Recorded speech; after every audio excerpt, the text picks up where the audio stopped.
दोस्तों नमस्कार। आज लोकसभा के चुनाव का पहला चरण संपन्न हो गया। देश भर की 102 लोकसभा सीटों पर आज वोट डाले गए। शाम होते होते यानी 6 बजे तक 60% के आसपास वोटिंग हुई। लेकिन उत्तर प्रदेश में जहां पर पश्चिमी यूपी की 8 सीटों पर मुकाबला था, वहां पर वोटिंग परसेंटेज थोड़ा कम रहा।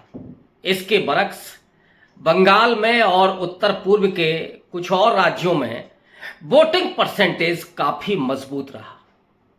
दोस्तों, पिछले लोकसभा चुनाव में जहां 67% वोट रहा था, इस बार थोड़ा कम जा रहा है।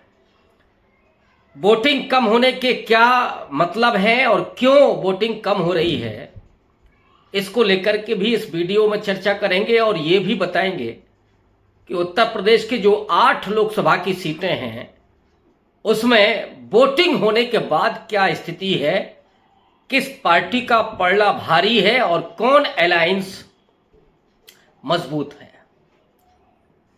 तो पहले जरा उस लोकतंत्र के पर्व को देखते हैं कि कैसे उसने आगे डेवलपमेंट किया। जहां पहले लोकसभा चुनाव में केवल 45% वोट पड़े थे 1952 के चुनाव में, वहीं 17वीं लोकसभा यानी 2019 में करीब 22% वोट बढ़कर के 67% को क्रॉस कर गया। लोकतंत्र को समझने वाले लोग, जो डेमोक्रेसी के तमाम सिद्धांतकार हैं, वो ये कहते हैं कि जो मिडिल क्लास होता है वो लोकतंत्र को जीवंत बनाता है। लेकिन भारत सहित तमाम एशिया के ऐसे देश हैं जहां पर लोकतंत्र को मजबूत करने में गरीब, किसान, मजदूर, दलित, पिछड़ा, आदिवासी, अल्पसंख्यक, इन तबकों की बड़ी भूमिका रही है। और जैसे जैसे हमारा लोकतंत्र परिपक्व हुआ है, महिलाओं की भागीदारी बहुत तेजी से बढ़ी है। जहां महिलाएं पहले घर के भीतर बंद रहती थीं, दहलीज के भीतर तक सीमित रहती थीं, पंचायत चुनावों के जरिए वे पहले चुनाव के मैदान में आती हैं। हालांकि शुरुआती दौर में घूंघट में रह करके ही चुनाव लड़ रही थीं। अभी भी बहुत सारी महिलाएं वोट डालने के लिए घूंघट में ही जाती हैं, लेकिन उनका अब परसेंटेज बढ़ गया है और वो भी अपने हित समझने लगी हैं। अब ये आप नहीं कह सकते कि वे अपने पति के, अपने ससुर के, अपने पिता के निर्देश पर या बेटे के कहने पर वो वोट करती हैं, बल्कि अधिकांश महिलाएं आज खुद अपने हित समझ रही हैं, देख रही हैं और उसके अनुसार वोट कर रही हैं। इसका फायदा पिछले चुनाव में नरेंद्र मोदी ने बखूबी उठाया था और इसलिए महिलाओं से जुड़े हुए तमाम मुद्दे अब चुनाव में आ रहे हैं, हर राजनीतिक दल के एजेंडे में आ रहे हैं। जैसे कांग्रेस पार्टी का जो अपना मैनिफेस्टो है, उसमें 50% आरक्षण महिलाओं के लिए करने की बात हो रही है। इसके अलावा हर परिवार की गरीब महिला को 1 लाख रुपए प्रतिवर्ष देने की बात हो रही है। तो ये 2 अलग एजेंडे हैं जो सीधे महिलाओं से जुड़े हुए हैं। नरेंद्र मोदी ने तो पूरा उज्ज्वला योजना हो या शौचालय हो, आवास हो, नगदी हो, वो सब महिलाओं के नाम पर ही जा रहे थे। तो एक अलग कॉन्स्टिट्यूएंसी बनाई, नीतीश कुमार ने बिहार में बनाई। इसके पहले बीएसपी की अपनी राजनीति में खास करके मायावती की जो अपील होती थी, तो मायावती और कांशीराम साहब ने वहां से महिलाओं को निकाल करके और मतदान केंद्र तक पहुंचाने में बड़ी सफलता अर्जित की। उस समाज में जो गरीब, गुरबा और यहां तक कि अधपेट रहने वाला वो समाज था और मैसेज दिया गया था कांशीराम जी के द्वारा कि पहले मतदान फिर जलपान। उसको तो आदत है, वो तो पूरे दिन बगैर खाए भी रह सकता था और वो वोट डालने गया, उसने अपने लोकतंत्र को मजबूत किया। लेकिन साथियों, इस डेमोक्रेसी की खूबसूरती के साथ मैं उस मुद्दे पर बात करना चाहता हूं कि उत्तर प्रदेश की 8 लोकसभा सीटों पर क्या स्थिति रही। मुझे जो फीडबैक मिल रहा है कि ये 6 और 2 का मुकाबला रहा। यानी बहुत कुछ चीज़ें क्लियर दिखाई पड़ रही हैं। लेकिन योगी आदित्यनाथ की सरकार में, नरेंद्र मोदी की केंद्र की सरकार में, डबल इंजन की जो सरकार थी उसमें लाठीचार्ज भी हुआ और यहां पर मतदान कम होने का जो फायदा है वो सत्ताधारी दल को जाते हुए दिख रहा है।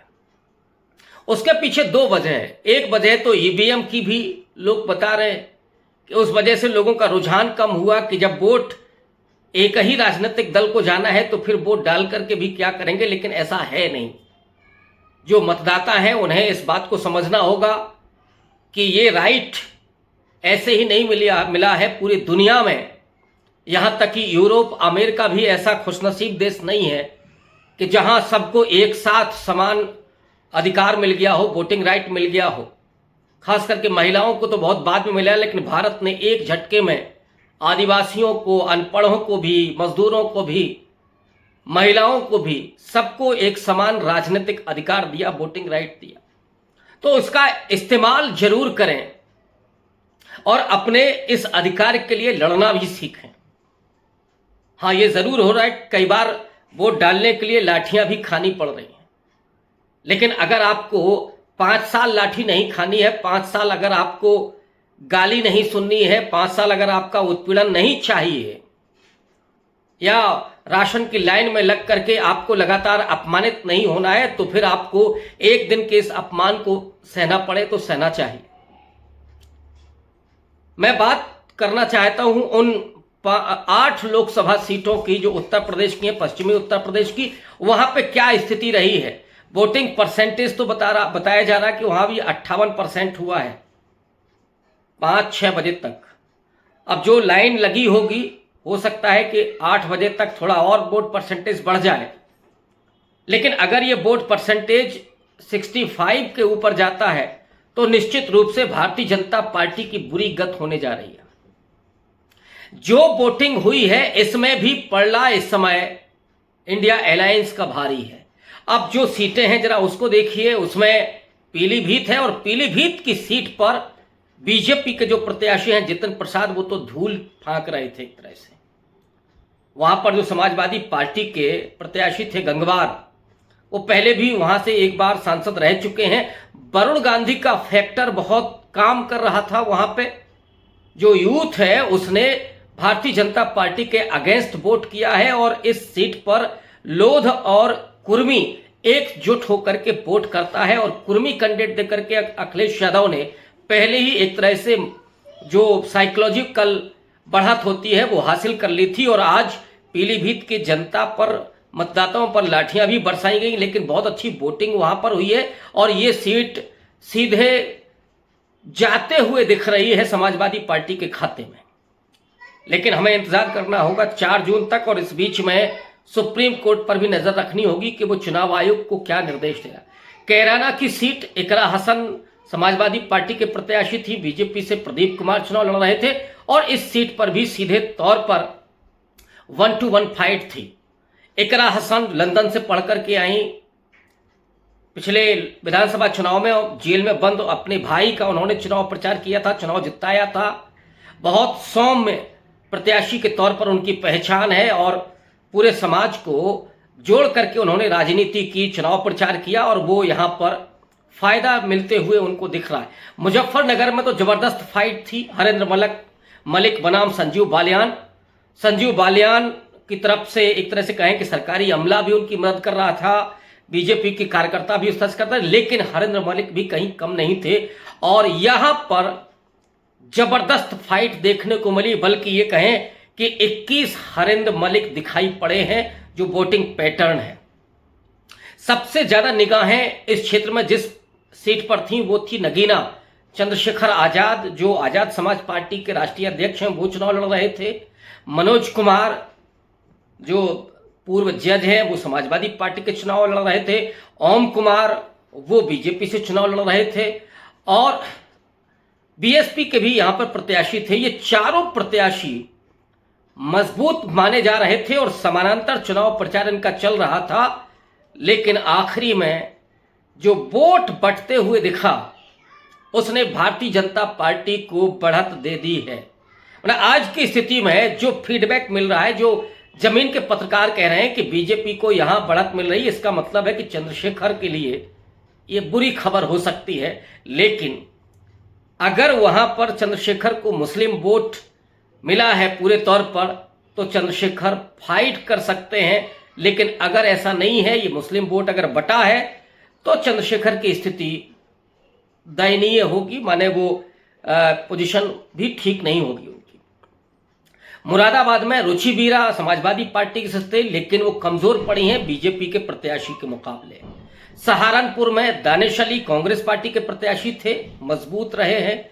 बिजनौर में दीपक सैनी समाजवादी पार्टी के प्रत्याशी मजबूत दिखाई पड़े हैं। रामपुर में घनश्याम लोधी बीजेपी के प्रत्याशी थे और मुहिबुल्लाह नदवी ये समाजवादी पार्टी के प्रत्याशी थे। दोनों में जबरदस्त फाइट थी। हालांकि वोट परसेंटेज 52 तक सिमट गया है और ये कहीं ना कहीं इंडिया अलायंस के लिए, समाजवादी पार्टी के लिए थोड़ा सेटबैक है। लेकिन फिर भी रामपुर में यह माना जा रहा है कि वहां पर बढ़त समाजवादी पार्टी को मिल सकती है। तो इस तरह से पश्चिमी उत्तर प्रदेश की इन 60 सीटों पर जो मुकाबला है वो 6 बनाम 2 का होते हुए दिख रहा है। लेकिन अगर वोट परसेंटेज इतना ही रहता है जो अभी खबर आ रही है कि 58% है और ईवीएम की वजह से कुछ लोग अगर नहीं गए हैं, तो फिर इसमें नुकसान भी इंडिया अलायंस का हो सकता है। जो पूरी सरकारी अमला था उसने जिस तरह से वोट रोका है, और मैं समझता हूं कि अगर 10% वोट रोकने में सरकारी अमला कामयाब हुआ है या जो सत्ताधारी दल है वो कामयाब हुआ है वोट डालने में, लोगों को नाकाम करने में, तो इसका फायदा जरूर बीजेपी को मिलेगा। और अगर ऐसा नहीं होता है, अगर जो विपक्ष का वोट है, जो वोटर है, वो अगर पहुंचा है, उसने अगर वोट डाला है, कहीं मिडिल क्लास जो बीजेपी से नाराज और निराश था, अगर वो घर में बैठ गया है, वो अगर नहीं गया है, तब तो फिर ये सीधे तौर पर सीटें 6-2 के मुकाबले में आपको साफ तौर पर दिखाई देंगी। क्योंकि जो सामाजिक समीकरण थे वो भी इंडिया अलायंस के खिलाफ जा रहे थे। तो लोकदल की वजह से जो जाट बनाम अन्य जाति हो जाती है वो सीधे इंडिया अलायंस की तरफ जाता हुआ दिखाई दिया। किसान आंदोलन और महिला पहलवानों की वजह से भी जो सीनियर जाट लोग थे वो भी इंडिया अलायंस की तरफ जाते हुए दिखे। और सबसे खास बात कि जो राजपूतों का आंदोलन चल रहा था, वो राजपूत आंदोलन इंडिया अलायंस के साथ खड़ा हुआ।